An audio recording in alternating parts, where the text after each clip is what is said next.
تحية طيبة مشاهدينا. في عملية أمنية وصفت بالنوعية، استطاعت المصالح الأمنية بمنطقة البرنوسي بمدينة الدار البيضاء وضع حد لنشاط أحد أخطر المجرمين الذي تخصص في ترويع وسرقة النساء تحت التهديد بالسلاح الأبيض.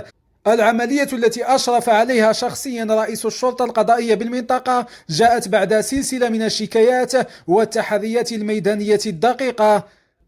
وحسب المعطيات المتوفرة فإن الموقوف كان يترصد لضحاياه خاصة النساء بمحيط الفيلات والمجمعات السكنية بحي القدس. المجرم كان يختار توقيتا حساسا، غالبا ما يكون أثناء عودة السيدات من العمل أو خروجهن في أوقات مبكرة، حيث يستغل خلو الشارع لمباغتتهم واستعمال القوة والأسلحة البيضاء لسلب ما بحوزتهم من حقائب يدوية، هواتف ذكية ومجوهرات.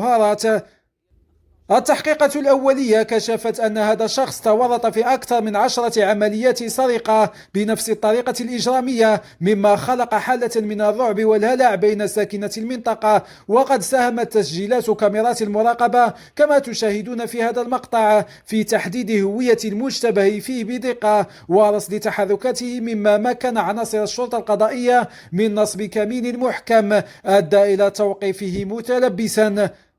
وقد تم الاحتفاظ بالمشتبه فيه تحت تدابير الحراسة النظرية رهن إشارة البحث الذي تشرف عليه النيابة العامة المختصة، وذلك للكشف عن جميع الأفعال الإجرامية المنسوبة إليها وتحديد ما إذا كان لديه شركاء آخرون. هذه العملية لقت استحسانا كبيرا من طرف المواطنين. شكرا لكم على المتابعة، والسلام عليكم ورحمة الله تعالى وبركاته.